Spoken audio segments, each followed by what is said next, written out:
많은 젊은이들이 한국을 사랑합니다. 한류가 싫은 노인네들은 무대 한켠으로 사라질 거예요. 한국 드라마 때문에 일본의 갸루족이라는 고유 문화가 사라지고 있다는데요.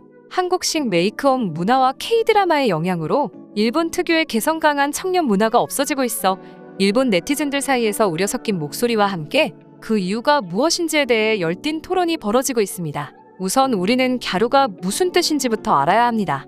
갸루란 소녀라는 뜻을 가진 영문명 걸을 일본 발음으로 변형하여 만든 단어라는 것이 정설입니다. 정확히는 영어 걸의 미국식 속어인 겔에서 유래한 표현이죠. 눈화장이 진하고 태닝을 하거나 헤어스타일이 화려하고 패션이 화려하다면 주로 이것이라고 떠올리면 됩니다. 처음엔 일본에서도 과장된 화장법을 추구하는 젊은 여성들을 비하하는 단어였지만 요즘에는 개성을 중시하는 일본 문화의 아이콘으로 손꼽히며 적극적인 지지를 받기도 했죠. 이후 갸루는 자신을 표현하는 데 있어서 시간이나 비용을 아끼지 않는 여성들을 통틀어 지칭되기도 하였습니다. 특히 갸루 패션이 산업의 분야로까지 확대되면서 해당 분야의 기업들은 300억 엔에 육박하는 매출 또한 기록한 적이 있다고 하죠. 이렇게 개성과 독립성의 상징이었던 갸루 패션이 점차 사라지고 있는 이유가 무엇일까요? 일단 일본 국내적 요인으로는 갸루 패션을 선도하던 모델 및 잡지의 영향력이 줄어들고 SNS의 발달로 일본의 젊은 여성들의 문화가 크게 변화한 탓으로 분석됩니다. 2020년대에 들어서는 과거의 갸루 스타일은 만화나 게임, AV 등의 소재로만 찾아볼 수 있는 상황이며 2010년대의 신식 갸루 스타일조차 한국풍 메이크업과 패션이 유행하면서 과거의 추억 정도로 남았습니다. 대표적인 갸루 패션 잡지들마저 표지의 K-팝 아이돌이 커버 모델이 되는 등 사실상 현재는 정체성이 완전히 사라졌는데요. 이제는 갸루 패션하면 촌스러운 이미지를 떠올릴 정도입니다. 또 다른 이유는 SNS나 유튜브 등 인터넷 매체를 많이 이용하는 10에서 20대 소비자층을 중심으로 다채로운 컬러의 메이크업이 유행하기 시작했기 때문인데요. 그 유행의 시초가 되고 있는 것이 바로 한류 드라마인 것입니다. 특히 넷플릭스와 같은 글로벌 OTT에서의 K-드라마가 순위를 석권하는 등의 강세를 보이자 드라마 속 여주인공과 같은 화장을 하고 싶은 욕망이 일본의 젊은 여성들을 자극한 것이죠. 이렇게 계속되고 있는 한류붐은 일본의 뷰티 시장의 트렌드마저 바꾸었다고 합니다. 코트라에 따르면 지난해 일본의 한국 제품 직구 시장은 전년 대비 17% 증가한 약 2,806억 1,700만 원이라고 하는데요. K-팝 아이돌이나 드라마 사랑의 불시착 등 4차 한류붐의 영향으로 일본에서 한국식 화장, 패션이 유행한 데 따른 결과입니다. 이에 일본 네티즌들은 여러 의견을 내놓았는데요. 한류 때문에 사라지고 있는 일본 고유의 문화에 한국 네티즌들이 주목, K-팝은 대단하다 라는 글에 대한 일본 네티즌들의 반응 한번 살펴볼까요? 그렇게 변화하는 게 바로 패션의 전부야. K-팝은 결국 우릴 지배하고 말았네. 역시 K-팝 한국입니다. K-팝 유행하고 있다고 하는 것에 비해 노래방 랭킹엔 전혀 들어가 있지 않다고?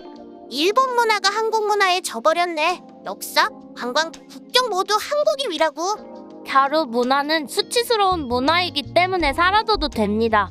지금의 어린 아이들은 스스로 아무것도 만들 수 없어. 진짜 바보 같은 세대라고.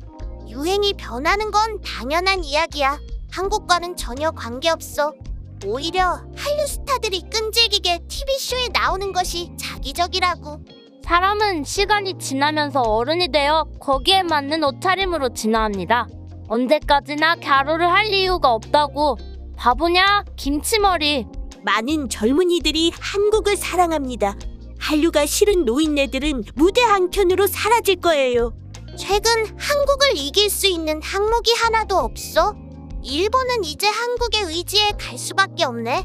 한편 현재 한일 관계가 최악이라는 평가를 받는 상황에서도 일본의 10에서 20대 젊은 층에서 한국산 화장품과 한국풍 패션이 인기를 끌고 있다는 일본 현지 신문의 보도도 있었습니다. 해당 신문은 이런 경향에 대해 정치적으로 불안정한 한일 관계에 영향을 받지 않고 좋은 것은 좋아한다는 젊은 층의 성향을 보여주는 것이라고 지적했는데요. 최근에는 K-팝 걸그룹인 트와이스나 근래 데뷔한 니주 등의 영향으로 아래 눈꺼풀이나 머리카락을 반짝반짝 빛나게 하는 게 유행이라고 합니다. 한국 문화를 좋아한다고 밝힌 한 네티즌은 한일 관계가 나쁘다고 하지만 실제로는 두 나라의 문화가 섞여 있다고 생각한다며 한국을 체험해 보지도 않은 채 싫다고 말하지 않았으면 한다는 견해를 밝히기도 했는데요. 신문은 일본의 젊은 층 사이에서 일고 있는 이런 현상이 제4차 한류붐으로 불린다고 전했습니다. 2004년 겨울연가로 시작된 1차 한류에 이어 빅뱅, 소녀시대, 카라 등이 중심이 된 2010년대 붐은 2차 한류로 분류됩니다. 3차 한류는 일본에서 5회 연속 앨범 판매량 25만 장을 넘긴 트와이스가 주도했죠.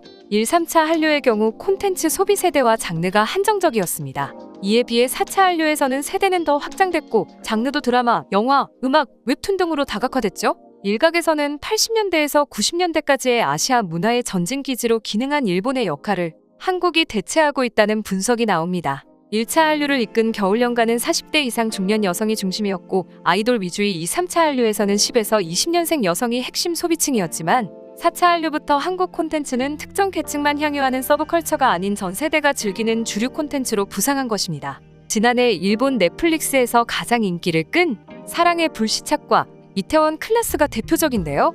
일본 넷플릭스는 지난해 인기를 끈 콘텐츠를 분석한 리포트에서 국내 드라마 스타트업을 예로 들며 한국 드라마는 러브스토리의 이미지가 강하지만 스타트업은 어려운 현실에도 절망하지 않고 인생을 개척하는 젊은이의 모습을 그려 여성뿐 아니라 남성 팬도 급증했다고 분석했습니다.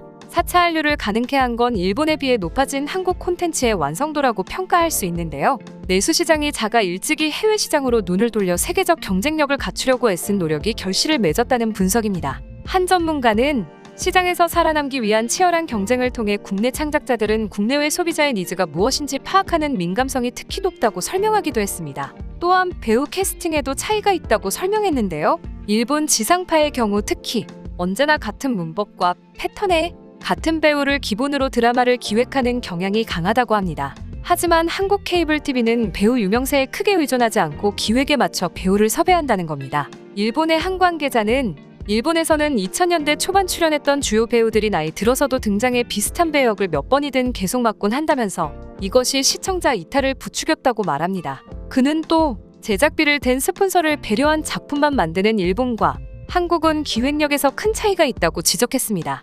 이와 더불어 한국 드라마는 해외에서도 통하는 콘텐츠를 만들기 위해 많은 자본의 투자가 이루어졌다는 것 또한 중요한 점으로 작용했습니다.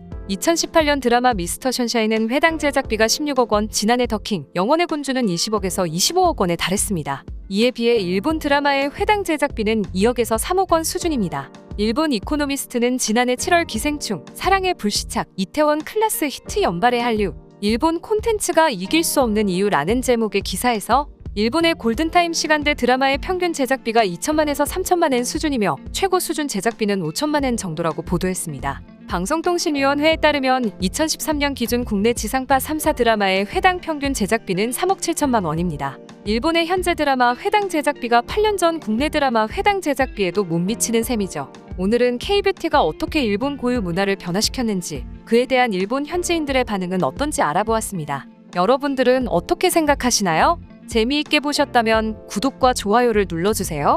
시청해주셔서 감사합니다.